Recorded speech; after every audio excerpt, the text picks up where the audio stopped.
guys, this is Kamira with Imperfect Life.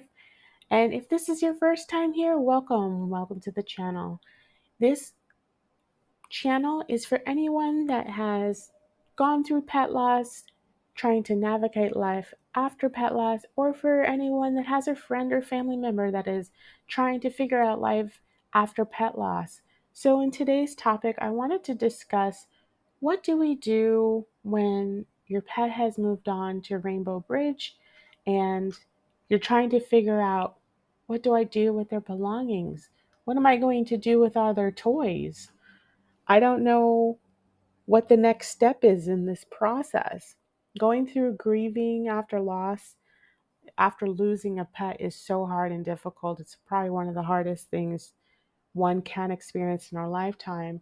But as you navigate through the stages of grief and the tears have dried a little, then you're at the stage where you're like addressing the point of what do I do with their things? So, this video is in an effort to help you decide and give you options. Yes, you do have options, and particularly in going through experiencing the loss of my two cats, I came up with four different options that you can have at your disposal to try when trying to figure out what am I going to do with my pet's personal belongings. So the first one is you can create a keepsake from their items. For example, when I lost my two cats, Dusty and Precious, not only did I have their ashes, the cremation and the ashes left for me, I also had tons of photo albums like keepsake. I have a whole tub of photos. But aside from that, with their personal effects, next to their ashes, I kept each of their collars and I also have their favorite toy. So that's just one option you may want to consider. Another option you want to consider with their personal effects is actually reusing or recycling them. You may be a person that has a multiple pet household, so chances are you're already doing this, but you share their toys with other pets in the household, or you can recycle them, wash them, bleach them, or clean them thoroughly, hot water, soap and water, give them to a neighbor that has a pet. You never know who could use um, some gently used items for their own pets in their household. So reusing and recycle is another option.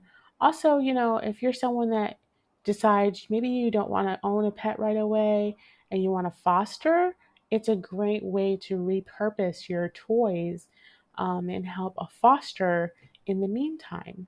Another option you can have is actually to discard or trash their personal effects and start fresh.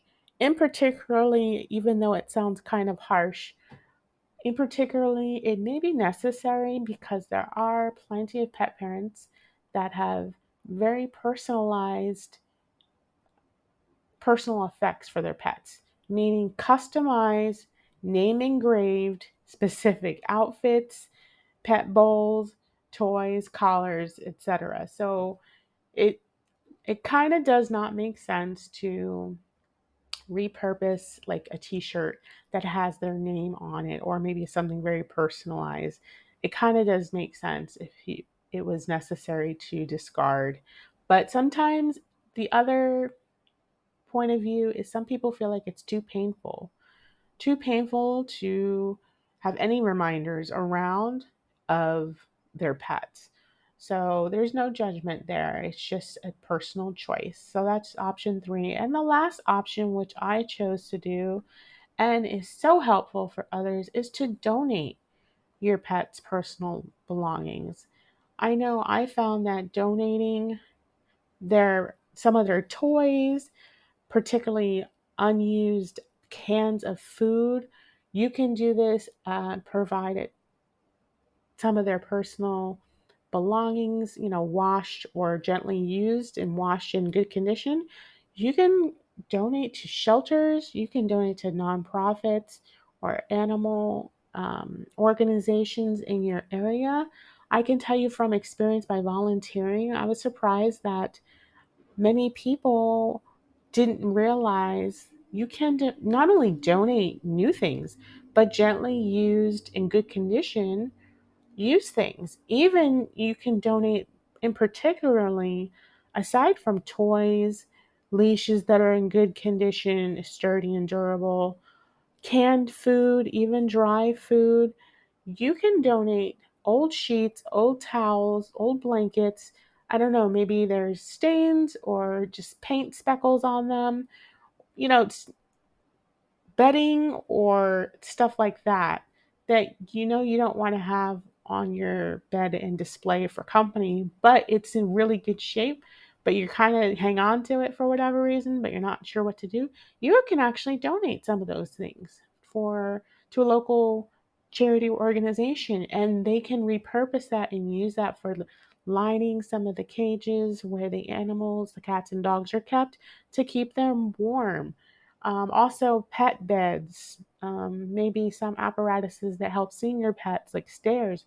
So, the best thing you might want to do is inquire with your local animal shelter. You can pick up the phone and give them a call and say, "Hey, I have this circumstance in my life, and I do have some personal things that my pet used to have. Could you use X, Y, and Z?" So that would be very helpful, and pets in need are so grateful, and in addition to the volunteers and those that help pets in need as well. So I hope you guys found this video helpful for anyone is trying to figure out what to do with my pet's belongings, now that they've passed on. You want to cherish those memories you had with your pet. I know you'll cherish them forever and ever. And this process is hard, but figuring out what to do with their belongings, I hope these four options inspired you and helped you out. If this video helped you out and you like this type of content, give it a like and don't forget to subscribe. And until next time, guys, I hope you make it a great week. And I will